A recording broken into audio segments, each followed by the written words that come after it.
Can you guys hear me well? Yeah? I'm feeling pretty good? Okay, yeah, cool. You know what that means, right? You hearing this in this moment means that you are existing. You have an opportunity that trillions of people do not have. Do you wish to go the distance with it? To bring your life to the table? Because I know for a fact I didn't think about being existing. I just so happen to be. So I want you to take a moment right now to get into your body. Welcome to TEDxWomen. Here I am. My name is Joy Zavada. Well, legally Lauren, but essentially Joy, but we'll get into that. Today I want to share with you my story of how I got into my body to find my joy and to become a life enthusiast. You guys ready for this? Yes. Call me Joy. So you see this little gal right here? Right there? That is me. And if I were to look at myself at that age and go up to myself and say, hey, one day you're going to be public speaking and you're going to be doing these races and you're going to be, an artist, I would just look at myself and walk away. I wouldn't believe it.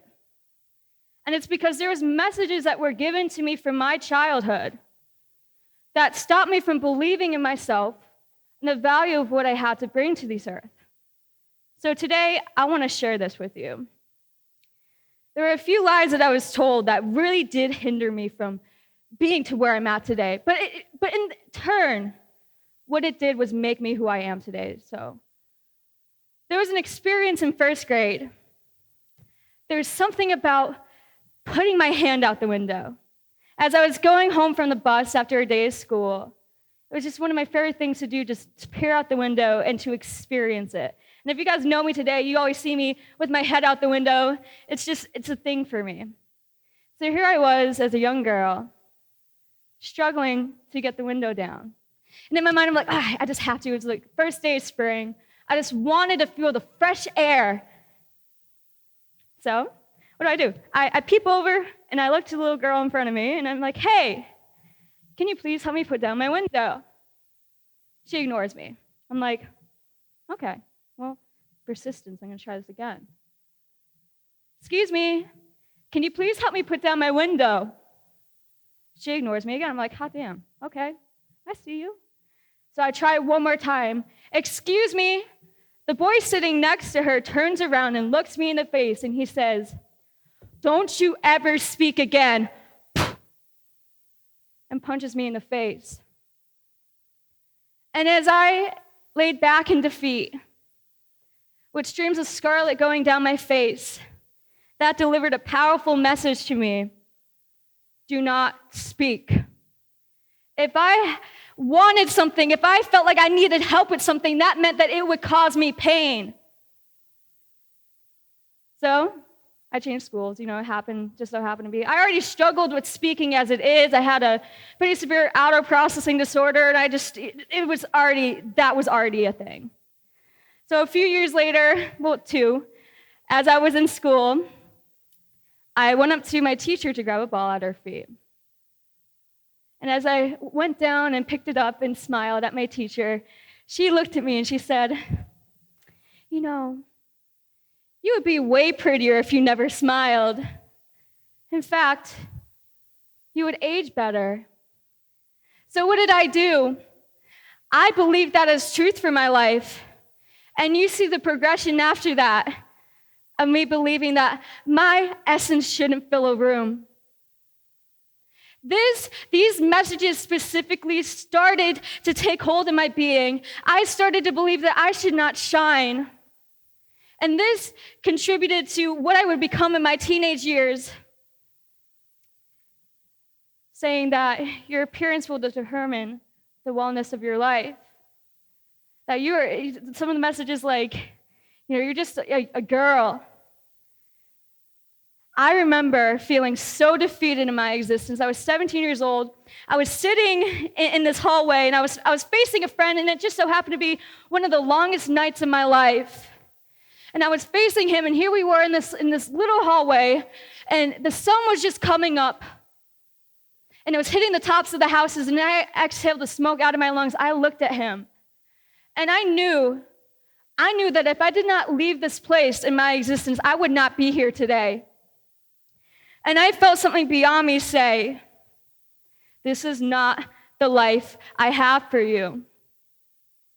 So I looked to my friend who's no longer with us, and I got in that car that day.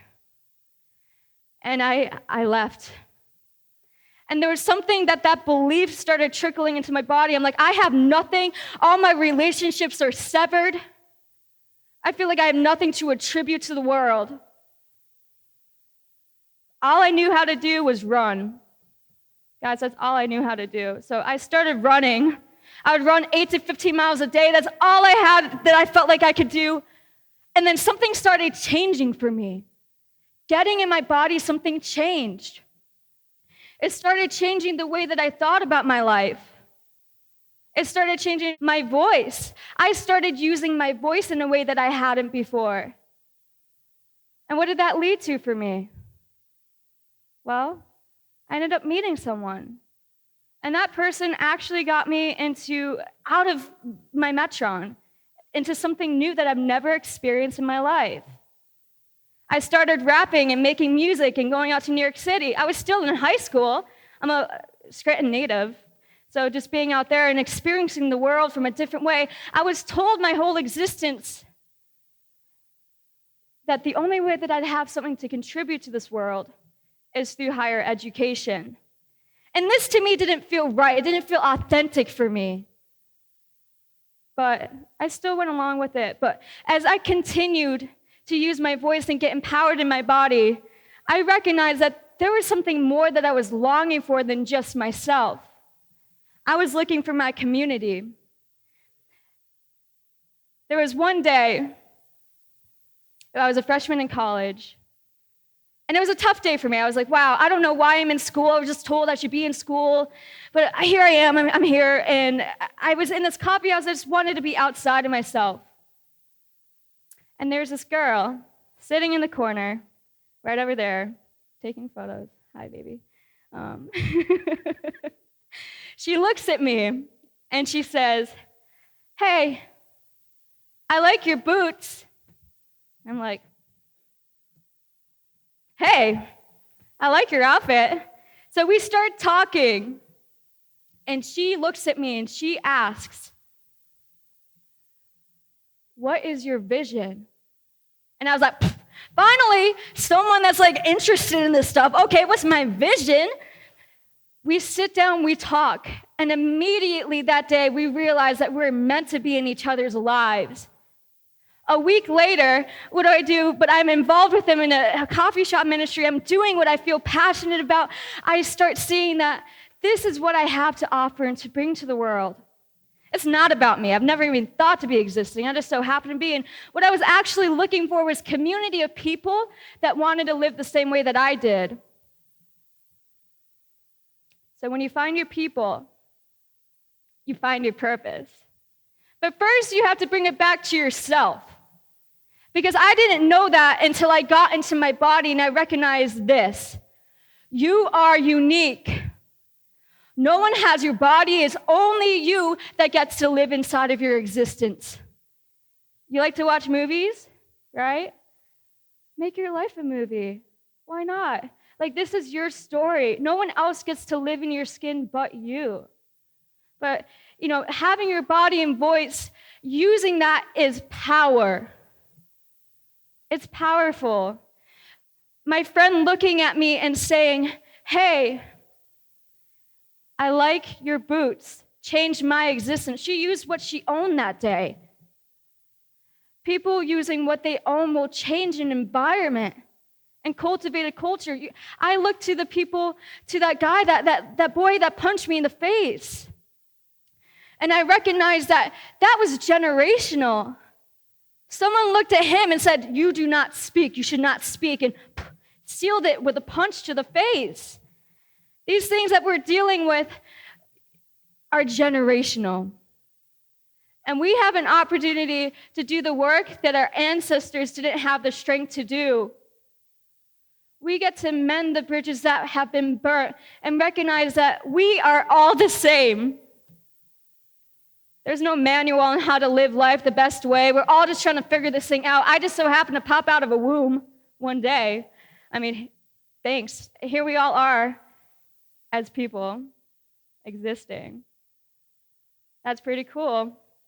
So history calls upon us to be authentically who we are, because only us doing that can we step into what we have to bring to our community. You look to an ecosystem, and I'm pretty sure precipitation doesn't look to evaporation. It's like, oh, I'm jealous of you. I wish I could be you. They all have unique parts to bring to the table that only they can do.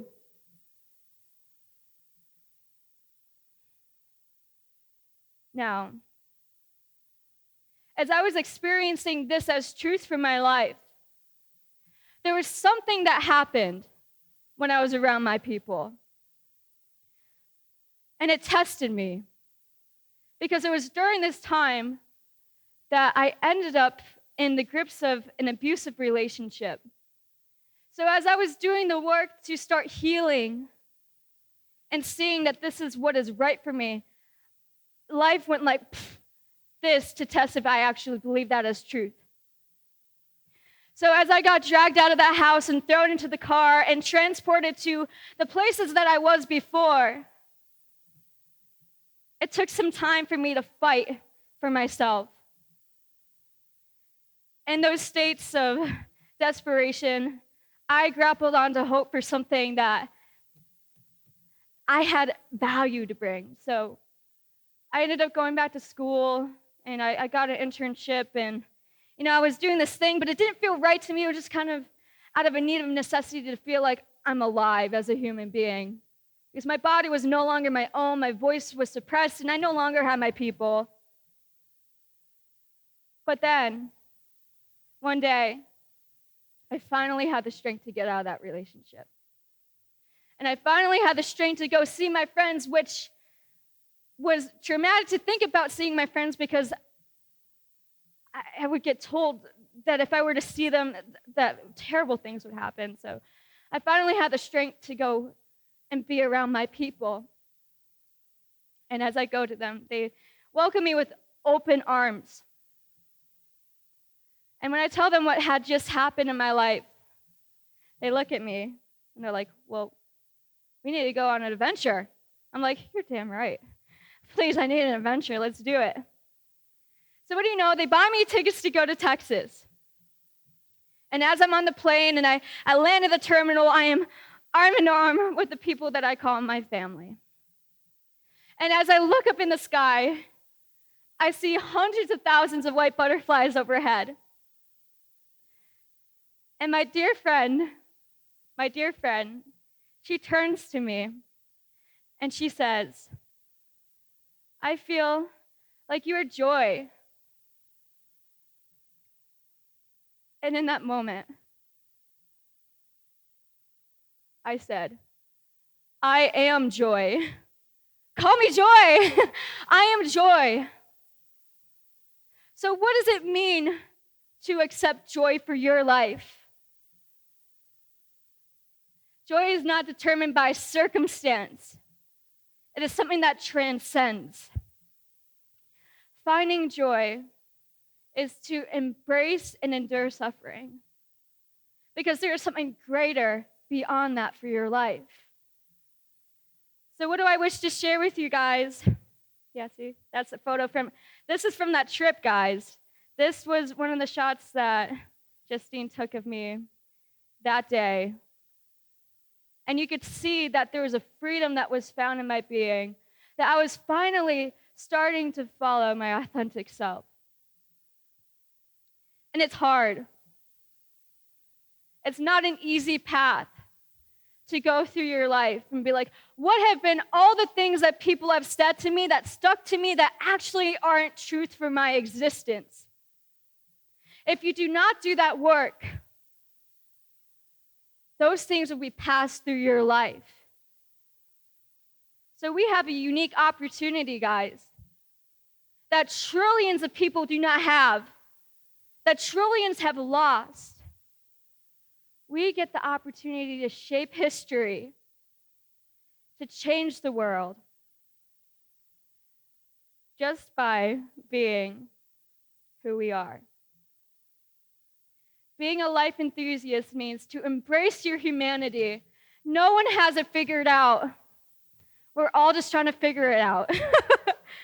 We're all existing in this plane of existence. The best thing you can do is to use your body and voice to be kind to others, to open space, and to care. So I want to say thank you for making space for me today to share with you.